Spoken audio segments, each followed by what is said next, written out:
So good morning all of you. In this video we are going to discuss about plastids. Basically we will concentrate all our efforts on chloroplast in this video. So let us start now.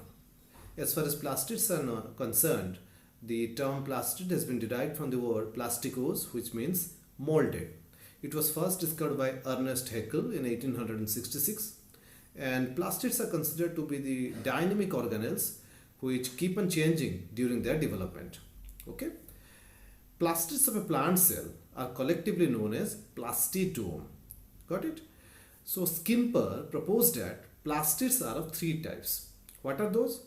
Those include chloroplast, chromoplast, and leucoplast.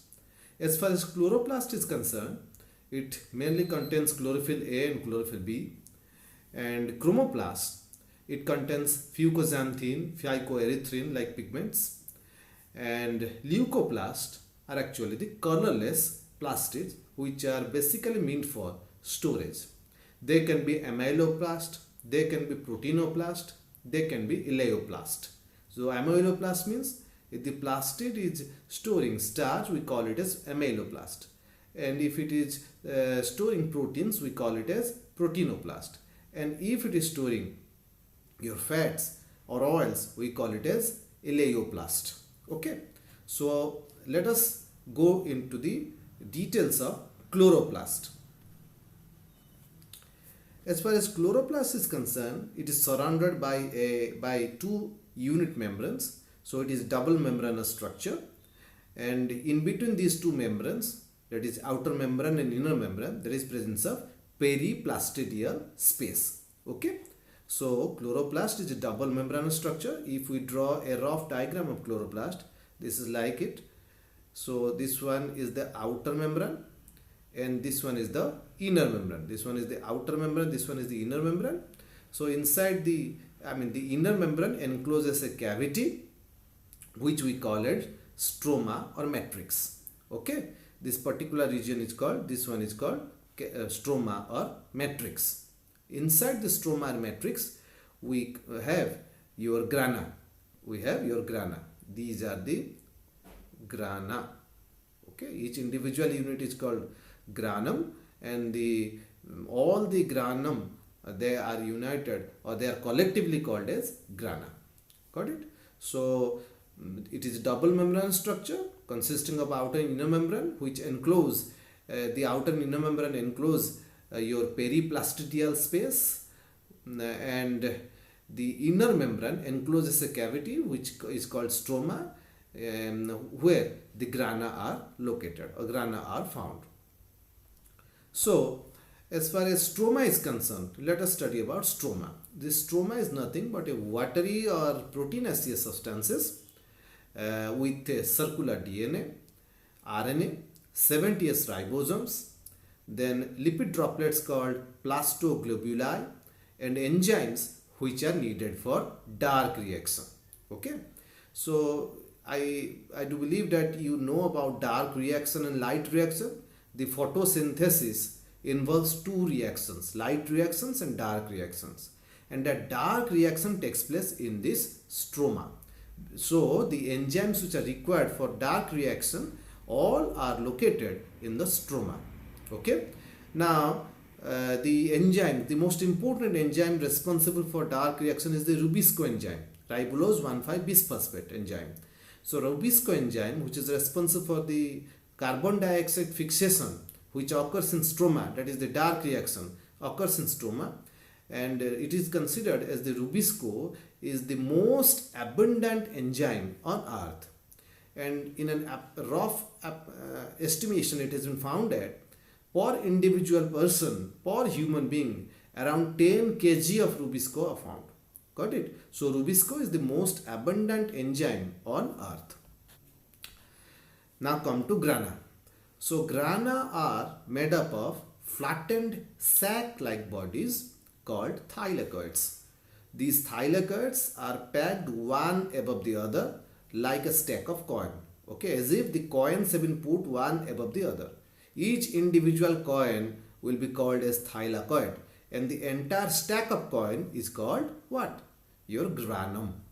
And the Plural of granum is grana. So many grana, they are collectively known as, many granum, they are collectively known as grana.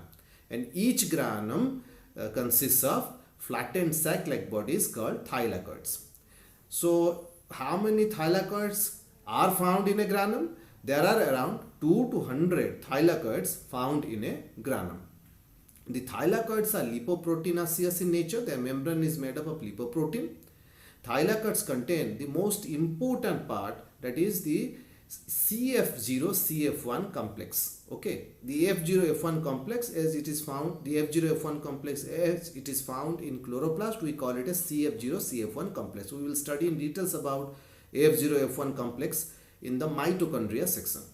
So in addition that, the thylakoids have photosynthetic pigments. Okay, so CF0-CF1 complex along with photosynthetic pigments.